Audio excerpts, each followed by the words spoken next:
Hi అండి. తెల్ల పువ్వు కర్రీ ఎలా చేయాలో చూపించబోతున్నానండి నా స్టైల్లో. తెల్ల పువ్వు కర్రీ ఏంటమ్మా బాబు అంటారేమో, అదేనండి మన కాలీఫ్లవర్.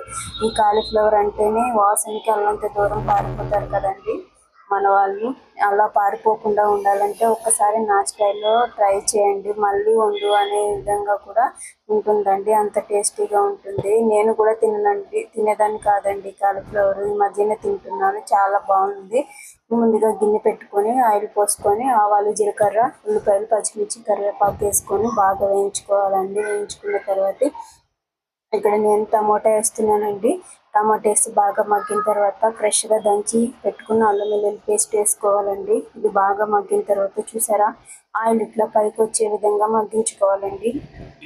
తర్వాత పసుపు, ధనియాల పొడి, కారం వేసుకోవాలండి. వేసుకొని బాగా మగ్గించుకోవాలి. ఇక్కడ మేము కారం తక్కువగానే తింటాం కాబట్టి నేను 1 స్పూన్ వేసుకుంటున్నానండి. మీ టేస్ట్కి తగ్గట్టు, అంటే మీరు ఎంత కారం తినగలుగుతారో చూసుకొని వేసుకోండి.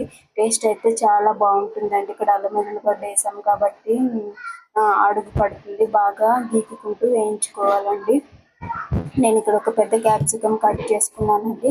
కట్ చేసుకొని ఇది కూడా వేసుకుంటున్నాను. ఎందుకంటే కాలీఫ్లవర్లో మొత్తం పురుగులు వచ్చాయని చాలా వరకు పడేసానండి. ఇక్కడ ఎలాంటి వాటర్ అనేది యూజ్ చేయమండి. క్యాప్సికమ్ కూడా పచ్చిగా ఎట్లయితే ఉంటుందో అట్లనే ఉండాలండి. ఇక్కడ 70% వరకు చూసారా నేను ఉడికించుకున్నానండి. ఇవి డైరెక్ట్ ఇప్పుడు క్యాప్సికమ్ ఎలా ఉందో అలా వాటర్లో మగ్గిపోయిన తర్వాత ఇందులో కాలీఫ్లవర్ అనేది వేసేసుకోవాలండి. కాలీఫ్లవర్ వేసేసుకొని బాగా కలుపుకొని మూత పెట్టుకుంటే సరిపోతుందండి. చూస్తున్నారు కదా, 70% వరకు మొత్తం కాలీఫ్లవర్ అనేది ఉడికిపోయింది. ఇలా ఉడకాలండి. ఇలా ఉడికితేనే మనకి ఆ వాసన అనేది లేకుండా ఉంటుంది.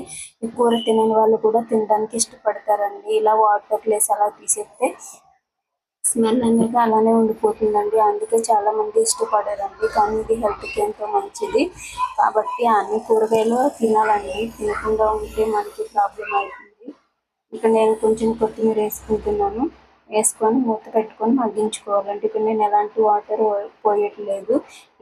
ఎప్పుడైనా కూడా ఫ్రైలు చేసేటప్పుడు ఎక్కువ శాతం మూత పెట్టకుండానే ఉడికించాలండి. చూసారా ఎంత బాగా బాయిల్ అయిపోయిందో. క్యాప్సికమ్ ఎట్లా ఉన్నదో అట్లనే గ్రీన్గా చూసారా. కొంచెం మంది వండితే మొత్తం వంగిపోయి అసలు క్యాప్సికమ్ కూడా కనిపించదండి. నేను అందరూ అనట్లేదు, కొంచెం మంది అంటున్నాను. నేను కూడా కొత్తగా ఇలానే చేసేదాన్ని. మొత్తం కూర మొత్తం నల్లగా అయిపోయేదండి. ఎంతో టేస్టీగా ఉండే కర్రీ రెడీ అండి. Thank you for watching.